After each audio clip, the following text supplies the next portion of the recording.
1924 പ്രളയത്തിൽ തകർന്ന ഒരു തേയില ഫാക്ടറി ഉണ്ടായിരുന്നു മൂന്നാറില്. വലിയൊരു ചരിത്രമാണ്.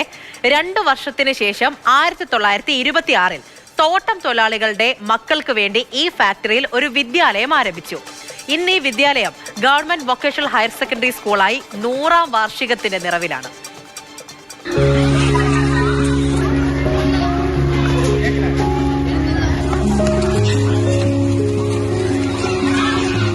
എൻ്റെ അച്ഛനും അമ്മയും സെവൻമല എസ്റ്റേറ്റ് എന്ന് പറയും, ഇപ്പോൾ ലക്ഷ്മി എന്ന് പറയും. സെവൻമല എസ്റ്റേറ്റിലെ തോട്ടം തൊഴിലാളികളായിരുന്നു. ഞാൻ ലൈൻസ് വീട്ടിലാണ് ജനിച്ച് വളർന്ന് പഠിച്ച് ഈ സ്കൂളിൽ 5 തൊട്ട് 10 വരെ ഈ സ്കൂളിലായിരുന്നു ഞാൻ പഠിച്ചിരുന്നത്. അധ്യാപകനായിട്ട് 92 മുതൽ 2014 വരെ ഈ സ്കൂളിൽ തന്നെയായിരുന്നു. 1926 തേയിലത്തോട്ടങ്ങൾക്ക് നടുവിൽ ഉപേക്ഷിക്കപ്പെട്ട ഒരു തേയില ഫാക്ടറിയിൽ നിന്നും ആരംഭിച്ചതാണ് എനിക്ക് പിന്നിൽ ഈ കാണുന്ന വിദ്യാലയം. ഇന്ന് 100 വർഷങ്ങൾക്കിപ്പുറം മൂന്നാറിലെ തന്നെ പ്രധാനപ്പെട്ട ഗവൺമെന്റ് സ്കൂളുകളിൽ ഒന്നാണ് ഈ വിദ്യാലയം.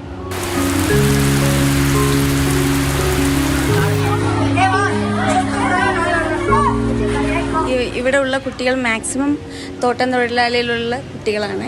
താഴെ ഉള്ള കുട്ടികളിനെ പോലെയുള്ള പഠന രീതിയിൽ എല്ലാത്തിനും പാരൻസ് സപ്പോർട്ട് ഉണ്ടാകും. പക്ഷേ ഇവിടെ ഉള്ള കുട്ടികൾക്ക് പാരൻസ് സപ്പോർട്ടിങ് ഇല്ല. അപ്പോൾ പാരൻസായിട്ടും ടീച്ചറായിട്ടും എല്ലാം കൂടിയിട്ട് നമ്മളിവിടെ പ്രവർത്തിക്കുകയാണ്. അവരുടെ എല്ലാമായിട്ടാണ് നമ്മളിവിടെ ഉള്ളത്.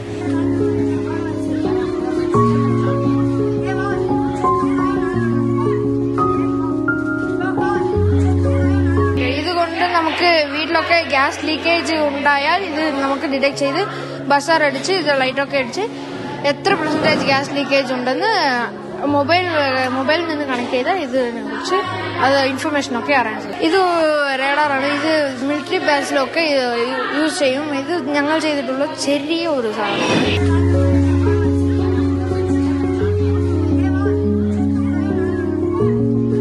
ഈ മേഖലയിൽ തന്നെ ജനിച്ച് വളർന്ന ഞാൻ തന്നെ ഈ സ്കൂളിൽ ഹെഡ് മിസ്ട്രസ് ആയിട്ടുള്ളതിന് ഭയങ്കര സന്തോഷമുണ്ട്. ഇവിടെ ഇപ്പോൾ ഹൈസ്കൂൾ വരെ 560 കുട്ടികളും TTCയിൽ 42 കുട്ടികളും ഹയർ സെക്കൻഡറിയിൽ 120 കുട്ടികളുമാണ്.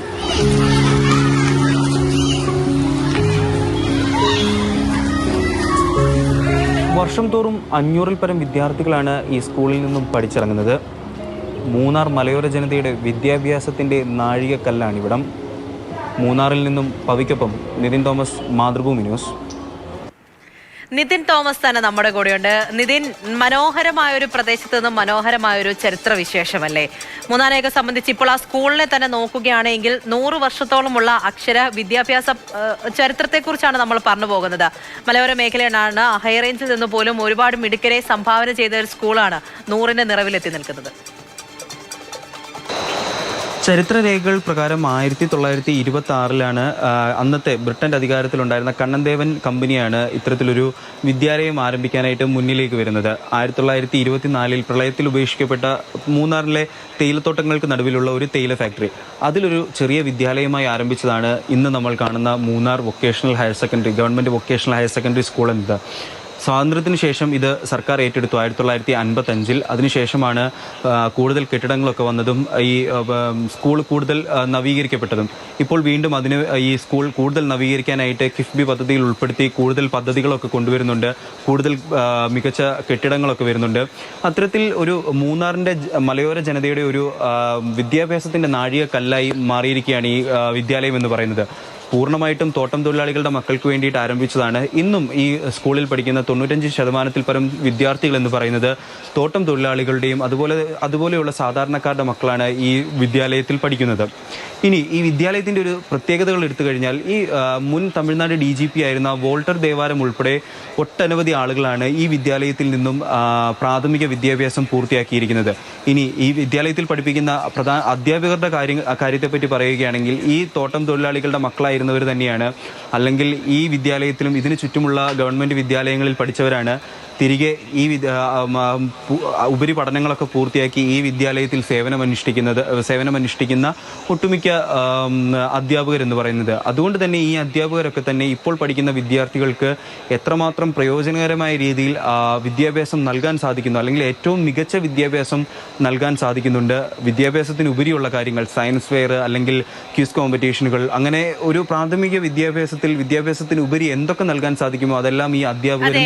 അതെ, ശരിയാണ്. ഇപ്പോൾ തോട്ടം തൊഴിലാളികളുടെ മക്കളാണ് കൂടുതലും പഠിക്കുന്നത്. അപ്പോൾ ആ ഒരു മേഖലയിൽ നിന്ന്, അവർക്കിടയിൽ നിന്ന് പ്രഗത്ഭരെ എല്ലാം വാർത്തെടുക്കുന്ന ഒരു വലിയ വിദ്യാഭ്യാസ സ്ഥാപനമാണല്ലേ. 100 വർഷത്തെ പാരമ്പര്യം എന്ന് പറയുമ്പോൾ അവിടുത്തെ പഠിക്കുന്ന കുട്ടികൾക്കും അവിടെ ജോലി ചെയ്യുന്നവർക്കും അവിടെ നിന്ന് പഠിച്ചിറങ്ങിയ ഓരോരുത്തർക്കും അഭിമാനിക്കാം.